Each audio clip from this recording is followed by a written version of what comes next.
弟兄姊妹，大家好啊！我哋嚟到第9次歷代志下嘅研讀啦。今次我哋會繼續去睇希西家王，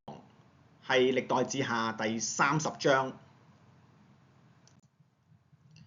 大家已經收到查經紙㗎啦，記住盡量去試下答，跟住先睇影片。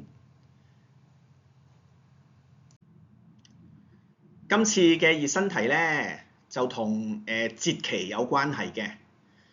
嘅。大家都知道基督徒一定會慶祝復活節同埋聖誕節，而更正教嘅教會其實呢幾年呢更加着重預苦期啦、受苦節啦、聖靈降臨主日同埋將臨期。咁大家可以討論下參與呢啲節期嘅聚會對個人嘅靈命有咩益處？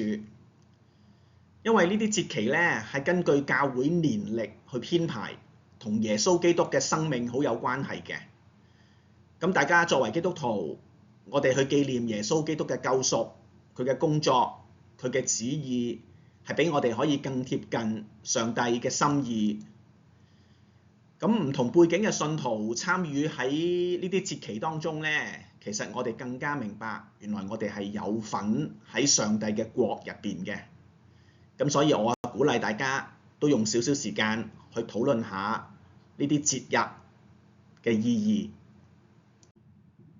義。歷代志下30章總共有27節經文。如果大家要更好去預備呢，我鼓勵組長同埋組員查經之前呢，起碼都用1個星期去有閱讀呢段經文，多啲默想去沉澱，咁就會事半功倍啦。所以你哋可以作為靈修讀經嘅經文呢，用1個禮拜時間好好去睇30章。咁當然啦，呢一段經文咁啱，亦都係有3段式嘅組合。咁啊，我就把佢嘅大綱咁樣分配啦。頭嗰12節係講緊點樣去預備守逾越節，跟住13到22節呢係講緊希西家王同埋佢啲領袖同埋佢啲百姓一同去自潔去守節，跟住23到27節呢就再度去守節喎，因為覺得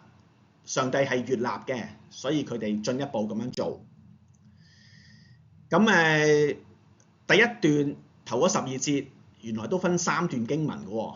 咁一陣間我哋睇當中嘅問題嘅時候，我哋會進一步了解。而跟住13到22節呢，我亦都分成3段點樣去俾我哋見到希西家王喺過程入邊又帶領百姓一同去歡樂咁樣去參與。咁所以呢個結構大綱大家要記低。當然啦，你嘅查經紙我都係有咁嘅編排嘅，大家可以留意下。好啦，嚟到問題啦，亦都係大家可以 pause 停咗呢個錄影，睇清楚個問題，先再睇參考答案。咁經文講到希西家差遣人去見以色列同埋猶大眾人，亦都寫信俾以法蓮同埋瑪拿西啲人啊，即係北國以色列嗰啲人啦，嗰啲支派啲人啦，叫佢哋一齊嚟到耶路撒冷去守逾越節。所以唔係淨係南國猶大要守啊，希西家仲係有鼓勵北國嘅同胞唔同嘅北國嘅支派一同去守節。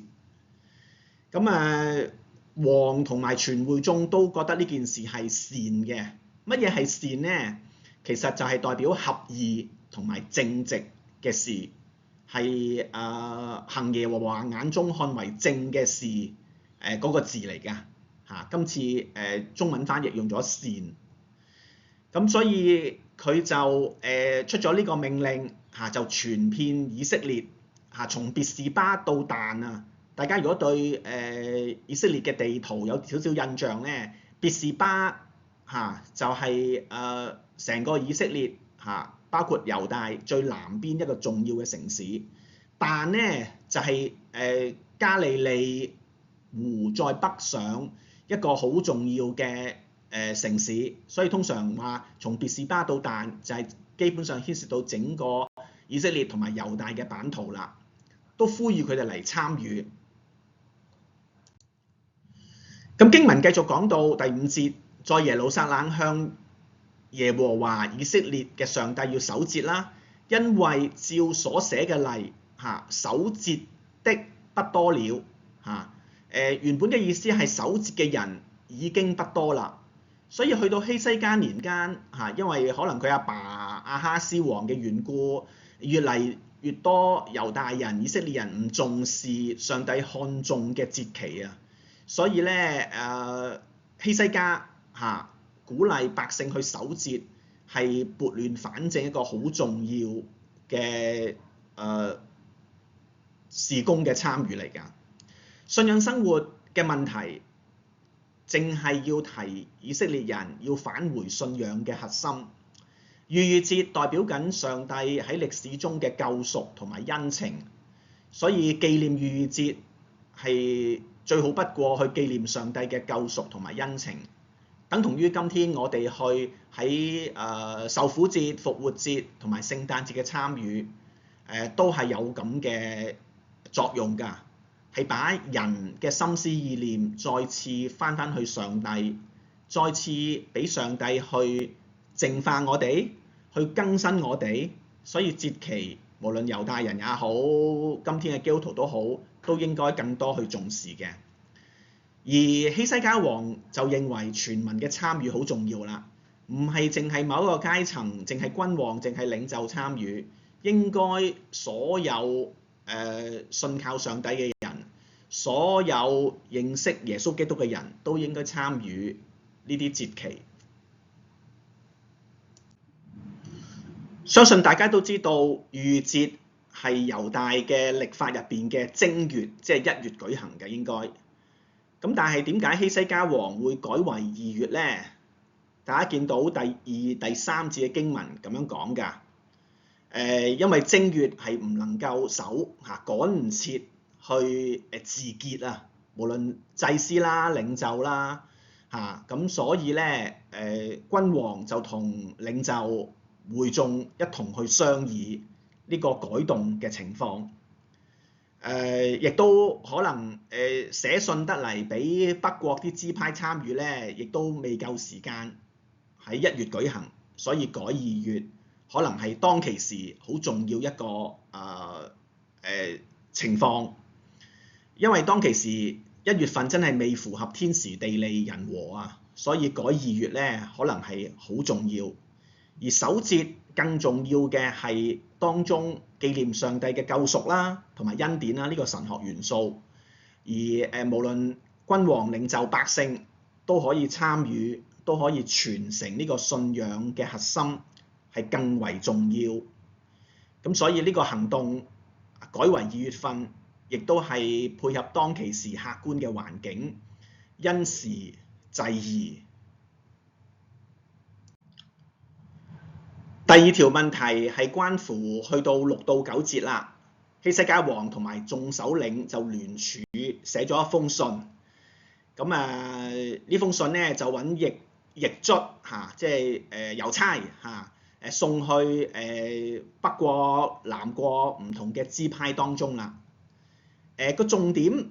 大家要留意呢封信入邊有4個好重要嘅命令句子，希望以色列人去遵從嘅時候，佢哋就唔會再效法佢哋嘅列祖，唔會再效法佢哋嘅列祖咁樣去犯罪、干犯耶和華。咁而呢4個好重要嘅命令動詞咧，第一個係當轉向第6節講到當轉向，係代表緊要省察、要檢視自己從而去轉向上帝當中有悔罪，有去省察嘅味道。而經文繼續落嘅時候，我哋見到另外3個好重要嘅命令句子啦，包括歸順啦、進入啦，同埋要侍奉。咁歸信耶和華，正正就係把你嘅手交託俾主，正正就係代表緊猶大人、以色列人唔可以再自以為是啊，反而佢哋把個手交俾上帝嘅時候，係代表信得過上帝嘅表示。進入佢嘅聖所就係時刻與主結連嘅意思，因為當其時猶大人或者北國唔同嘅支派，可能正正就係祭祀其他宗教神明，佢哋嘅心偏離耶和華，所以守節令到佢哋可以再次進入聖所，再次同上帝立約，與主結連，亦都係關鍵嘅。侍奉耶和華，正正就係活出佢哋嘅身份同埋靈命點樣相稱，表裏如一嘅生命。弟兄姊妹，去到我哋今天，我哋自己有冇時刻去歸信耶和華，把我哋嘅手交俾上帝，而唔係用係自己嘅手去淨係做自己覺得啱嘅事呢？我哋有冇時刻去進入聖所嚇？唔係淨係返禮拜堂喎，我哋有冇讀經靈修，好好親近主，同上帝結連呢？我哋有冇表裏如一嘅生命嚇？唔單止認識咗上帝，領受佢救贖嘅恩典，我哋仲用侍奉、用服侍其他人、服侍上帝，去活出呢個與我哋被救贖嘅身份相稱嘅生命呢？當我哋咁做，當以色列人都咁做嘅時候，佢哋正正就係把上帝對佢哋嘅烈怒可以轉離。佢哋如果咁樣轉向上帝就會應許佢哋唔會再轉念不顧佢哋，即係繼續去發嬲、發烈怒對佢哋，反而就會去救贖佢哋嘅弟兄同埋佢哋嘅兒女，免受被擄之災。咁呢個正正就係第6到9節嘅提醒啦。最後去到第10到12節，你見到啲唔同人、唔同支派嘅反應啊，有啲支派咧就繼續嬉笑希西家王呢封信啦，譏笑佢哋用翻今天嘅説法，可能係覺得佢多鬼餘嘅，使乜去到咁遠去守節啦？我哋心中有神咪得咯咁樣。咁但係亦都有啲支派嘅人，你見到佢哋自卑謙卑落嚟，真係嚟到耶路撒冷喎，一心遵行希西家王同埋眾首領發出嘅命令喎。呢個正反雙方面嘅反應，你正正就係見到今天基督徒對上帝説話嘅重吩咐，對牧者嘅提醒，都可能有呢兩方面嘅反應嘅噃。弟兄姊妹，你會點揀呢？上帝嘅子民守節與否，其實跟佢哋嘅心態好有關係㗎。定期檢視自己嘅生活有否對準上帝，我諗係好重要啊。6到9節嗰4個命令句子，鼓勵大家再望清楚啲，係幫緊以色列人去對準上帝。我哋睇落去嘅時候，係幫緊我哋自己。今天喺21世紀，我哋自己嘅教會生活、信仰生活，我哋有冇對準上帝？所以大家睇翻呢4個命令句子，我諗係幫緊我哋更新我哋嘅屬靈生命，有冇調教好我哋嘅心思意念，對準上帝係非常之關鍵嘅。大家記唔記得歷代志下7章14節啦？早前都引用過，係歷代志下入邊好重要嘅經文。啲君王有冇符合上帝嘅心意？有冇作為上帝嘅子民？有謙卑自己，有禱告上帝，有尋求佢嘅面，有冇轉離佢哋嘅惡行？正正就係每一代嘅君王，每一代嘅基督徒，我哋嘅寫照嚇。當我哋咁做嘅時候，上帝必然垂聽，赦免罪孽，醫治佢哋嘅傷處。所以希西家王正正就係透過封信鼓勵人去守逾節，同歷代志下7章14節係遙遙呼應緊。嚟到第3條問題咧，係一個我覺得係實踐嘅問題嚟㗎。特別猶大人也好，以色列人都好，佢哋面對信仰生活喺當其時希西家年間面對內憂外患假嘅宗教啦、拜偶像啦外患就係北國以色列亦都會同佢打仗啦重大嘅憂患就係亞述帝國開始準備滅北國啦長話短說希西家喺知道百姓嘅困難，但係佢都強調要守逾越節。呢個係對當其時嚟講係回轉悔改、生命重整嘅福音契機嚟㗎。咁我就問大家啦，最近有冇留意身邊嘅團友、小組嘅成員，佢哋嘅家人、朋友，生活都會唔會遇到一啲困難、信仰嘅挑戰呢？你會點樣幫佢哋？我就咁樣睇福音係重申上主對悖逆嘅人嘅憐憫同埋恩典，關鍵係人要回轉，遠離惡事，行主嘅正道。我哋唔係淨係傳福音嘅時候同未信者先講福音㗎，對信咗主嘅人，我哋都需要福音㗎，都需要呢種聖經上邊嘅説話嘅提醒。但係我點樣把福音去帶俾信咗主嘅人呢？我諗好重要就係我自己喺教會侍奉入邊都有幸同弟兄姊妹去傾偈。弟兄姊妹真係面對生活上邊、屬靈生命上邊都有唔同嘅難處。我諗我哋可以把上帝嘅愛、上帝嘅教導同嗰啲人分享之先呢，聆聽對方嘅生命故事係好重要啊！我哋要把福音帶俾信咗主嘅人、未信主嘅人，聽佢嘅生命故事，我諗係好重要。我哋先聽到佢執着啲乜嘢，佢會唔會有啲盲點，我哋可以講合意嘅説話去提醒呢。而喺過程入邊，正正就係我哋表達我哋嗰種陪伴，同埋上帝樂意作為信咗主嘅人，同呢啲困難嘅人同行，繼而我哋先可以講鼓勵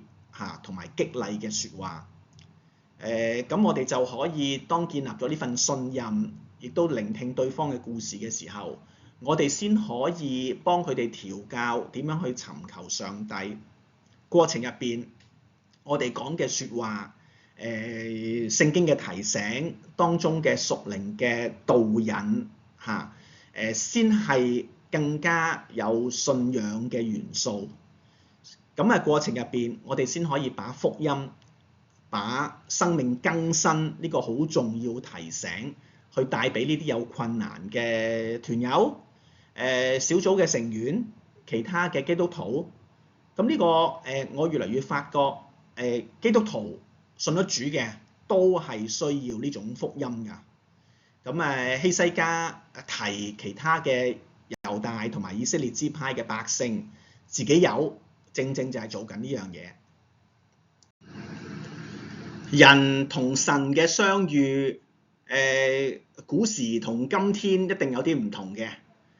但係共通嘅地方就係上帝係樂意與人同在、與人同行，賜下平安。而上帝亦都會透過佢嘅僕人使女，透過其他嘅唔同嘅信徒，去把福音去打屬靈生命更新嘅好消息，透過其他嘅人去帶俾軟弱嘅基督徒。我喺講道都講過，對身邊有困難嘅信徒，我哋要睇到，要樂意聽佢哋嘅情況，佢哋嘅生命故事，繼而我哋先可以好似耶穌咁樣動了慈心，亦都唔虛偽。去表達呢種關心嘅時候，我哋就可以身體力行，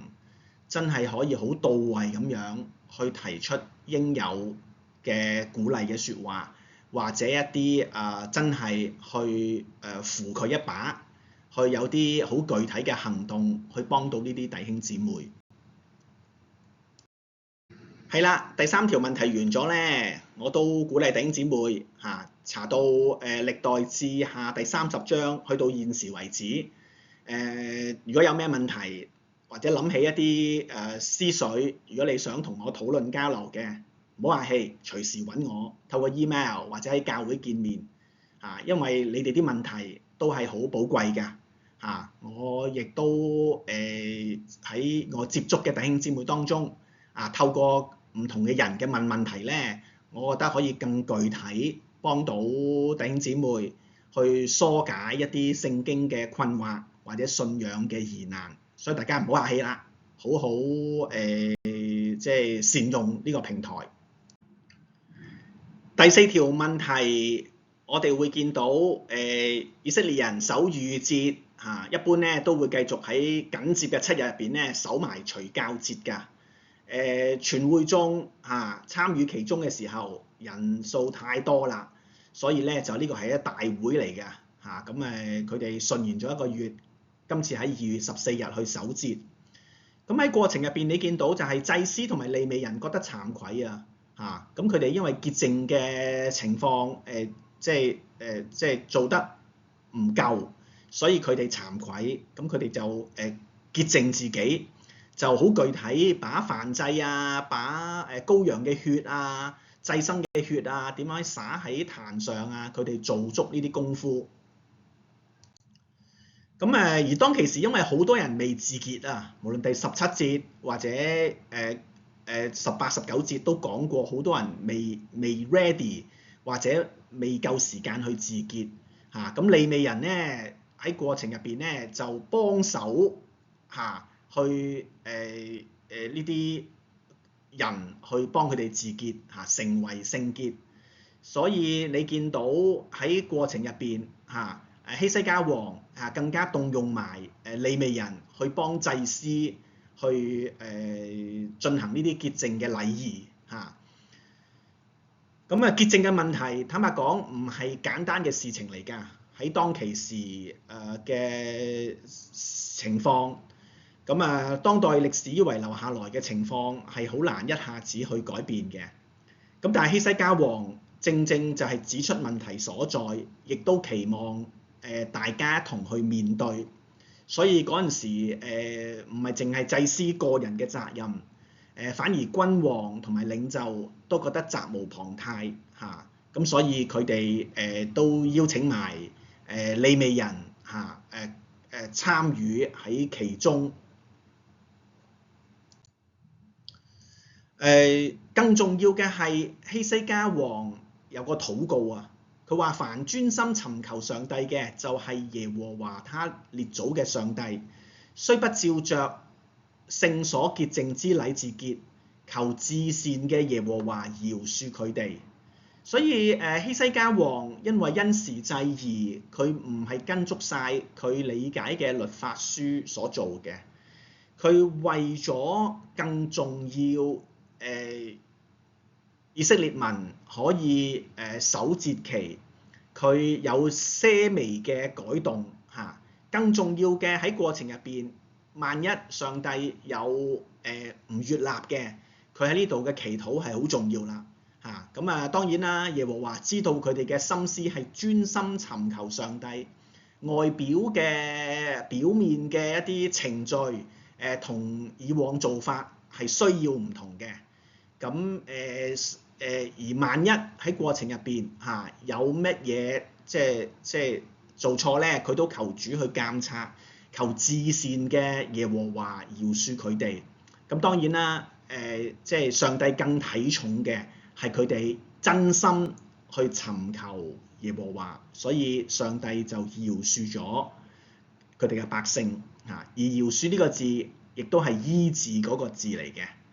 希西家王為民祈禱，我哋見到嘅佢唔係一個因循淨係守規條嘅君王，反而佢嘅牧者心腸更加知道邊啲應該係急切去要做，邊啲係需要去調教、去微調，配合當代嘅情況。呢種情況其實對今天嘅牧者嚟講，對教會嘅領袖嚟講，我諗係好重要嘅提醒。我哋係咪為守律法而守安息日？究竟我哋係守安息日入邊一啲條文啊，以使得我哋唔行差踏錯啊？定係我哋要明白安息日嘅主係邊個？我哋喺安息日應該要做啲乜嘢？救人，使人可以存活。我諗係更重要，我哋去做嘅，而唔係擔心會唔會犯咗規啊？咁呢樣事情，我諗喺聖經入邊，耶穌面對法利賽人嘅質詢，點解喺安息日去治病、去幫人？我諗係有異曲同工之妙。希西家王求主憐憫嘅真誠同埋認真尋求上帝嘅子民，我諗係正正就係經文講到專心尋求上帝一個好關鍵嘅地方啦。咁去到21節啲百姓所有人都大大喜樂，咁佢哋係守除酵節啦，又頌讚耶和華啦，亦都用唔同嘅樂器啦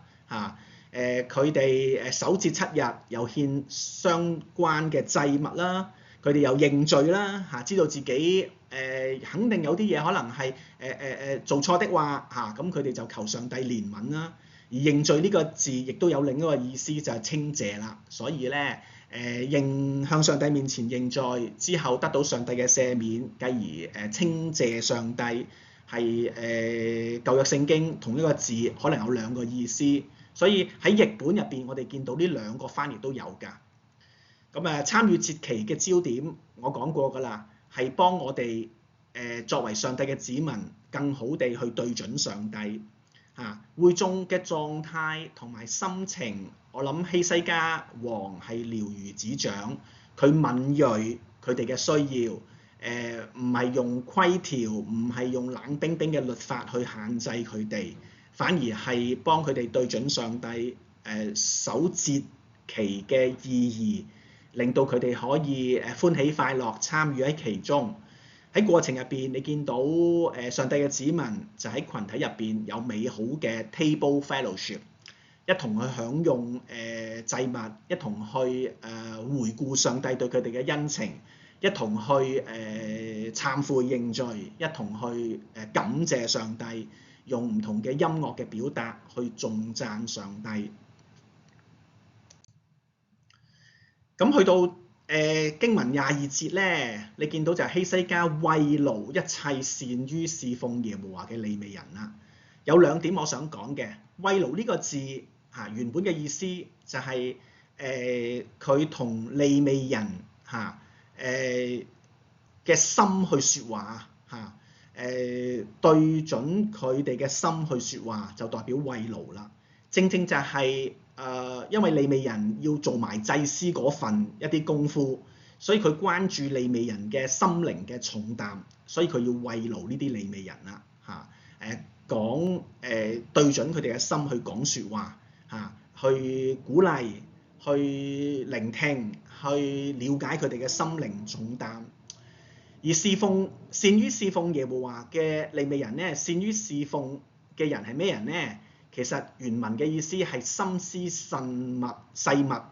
認識上主對上主有嗰份洞察力嘅人。咁正正代表呢啲利未人平時真係落咗唔少功夫㗎。用翻今天嘅説話，可能佢哋係好利未人係好積極去靈修讀經，幾忙都好，佢哋都會做好基本功夫。佢哋知道祭司去做潔淨嘅情況即係未如理想，因為功夫實在太多啦，workload 實在太多啦。佢哋亦都去聆聽希西家王嘅建議參與喺其中咁佢哋冇怠慢到上帝邊樣嘢重要，邊樣嘢次要，去分緩急先後，所以佢哋更加敏鋭上主喺當代希西家年間嘅情況咁所以善於侍奉嘅利未人，亦都係我哋要去學習嘅榜樣。嚟到第5條問題咧，大家有需要的話都要 pause 呢個影片，睇清楚個問題。因為會眾係覺得上帝係悅納佢哋守節嚇，所以咧佢哋覺得食過翻尋味，或者覺得唔夠喉，佢哋決定商議之後，大家有冇見到啊？商議之後23節再度會守多7日嘅節期嚇。咁喺過程入邊，佢哋有獻祭物啦，亦都係歡歡喜喜，亦都存着喜樂嘅心去參與。無論係會眾、祭司、利未人，大家見唔見到啊？第25節講以色列地嚟嘅會眾，即係唔同嘅支派啦，北邊嗰啲寄居嘅人都參與喺其中，場面係非常之盛大㗎嚇，全民都樂意參與，上下一心嚇，軍民同樂，正正就係佢哋覺得節期去紀念耶和華對佢哋嘅種種嘅恩典係非常之重要。更有可能就係因為希西家年間，佢阿爸即係亞哈斯做咗好多壞事，都冇好好重視上帝嘅節期，咁所以希西家呢種做法咧，正正就係眾人都以為美嘅事，佢哋就努力去做啦。